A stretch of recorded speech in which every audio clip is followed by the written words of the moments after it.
Hello from sunny Johannesburg. It's Neil Vorster here, your property coach. Um, Today I want to talk about buying Secrets of the Wealthy. This is the Secrets of the Wealthy number 2 in the series. And I'm going to be chatting about buying the cheapest unit in the best area and why it's a good idea. I mean, is it or isn't it a good idea? Um, but before I get to that, if you need some more, if you're interested and you want some more information, then by all means go along to our website to www.organicgrowth coach. Sorry, it's in the link is actually in the text above. But come along there and we'll see how we can help you invest in property. Okay, so before I get stuck in, let's see, Warren's joined me. Hello, Warren. Um, and please, before I get started, if you've got any questions, anything property related, specifically buy to let, I can help with flipping and that sort of thing too. But buy to let is the name of our game. Ask them during this time, and if I can, if time permits and so on, I'll actually answer in the video. Otherwise, what I'll do is I'll type an answer, or actually do a whole new video just on your question. So please keep the questions coming. I'd love to be of help. Okay, so getting back to today's topic of buying the cheapest unit in the best area. Now, one thing you've got to realize is that you yourself are not going to live in this property. That's the first stumbling block you've got to get over. Is I find people that come along and say, "Ooh, this is a little bit small. It's a bit pokey, whatever." You're not going to live in it. And what we're going to be doing is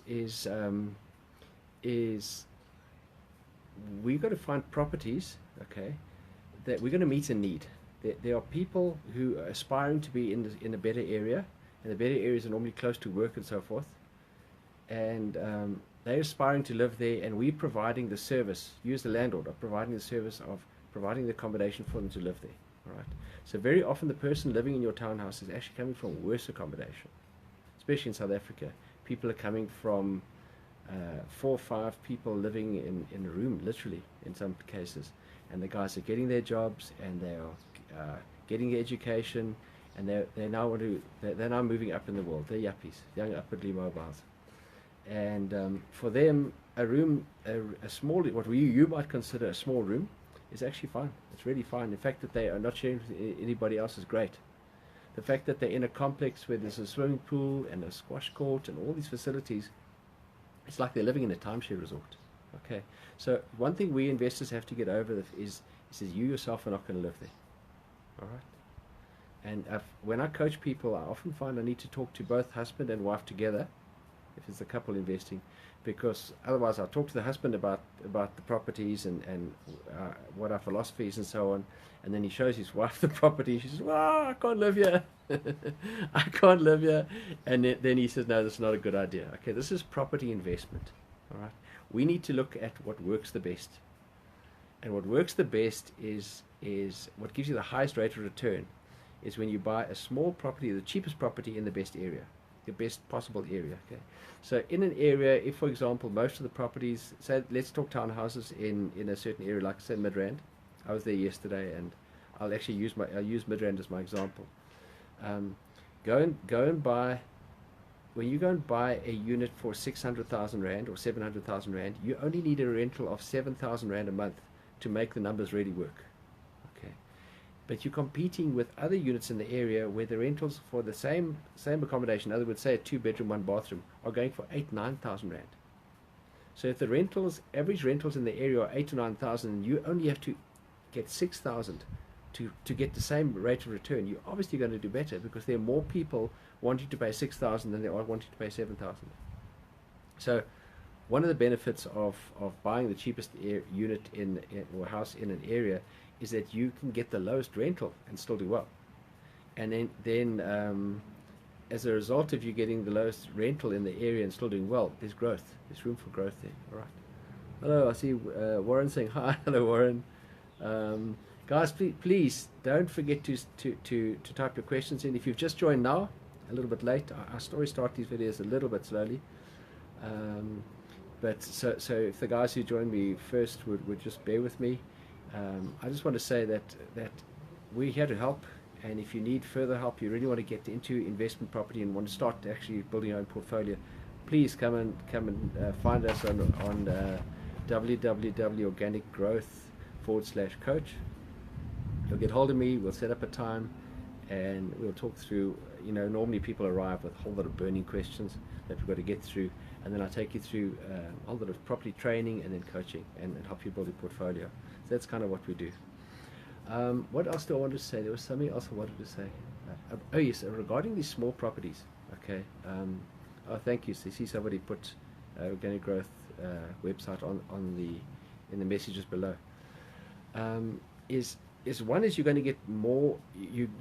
It's going to be easier for you to get your rental. Okay, that's the first thing. The second one is there are far more tenants wanting to. You're fishing out of a bigger pool. So say of all the people right now wanting a 2-bedroom townhouse in Midrand, there are probably 10 of them looking for with a budget of 6,000, 3 at a budget of 7, and 1 at a budget of 9.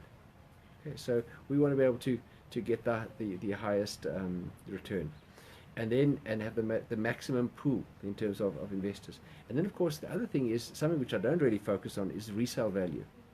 Your smallest unit, your cheapest unit in the area is going to get you the best resale value in terms of growth, because you're going to end up selling it to probably sell it to a first-time home buyer, and those guys always tend to overpay in terms of the market, because there's so few of that unit. So for example, say right now the guy's got a budget of 650,000 Rand in Midrand. There are only going to be 2 complexes, maybe 3, that he'll even be able to find something. Okay, so it's all about having a bigger pool to operate from and so forth. So lots and lots of advantages for buying the cheapest unit in the area. The others is when it comes to buy to let, the cheapest unit in the area. I've discussed some of the issues. Okay, but for the guys who are doing flipping, or you're buying for a short term and then you're going to sell a bit later, whatever the case may be, the same applies. When you buy the cheapest unit in an area, you got the most room for growth. You can buy a property, spend 100,000 Rand on it, and get a much higher return on investment because you're coming from a lower place. All right. So that's me for today. I don't see any questions on online right now that I can answer. But feel free, if you watch this video a little bit after it's been live, drop your questions down and I'll attend to them as best I can. And then lastly, before I say bye, is if you've learned something new today, please share this with your mates. Share it, like it. It all helps us a lot. And I'm just trying to spread it out there and teach as many people as possible some of the secrets of the wealthy, so that some other people can join the ranks of the wealthy. Okay, that's me for now from nice sunny Johannesburg. I'll see you next time. Ciao.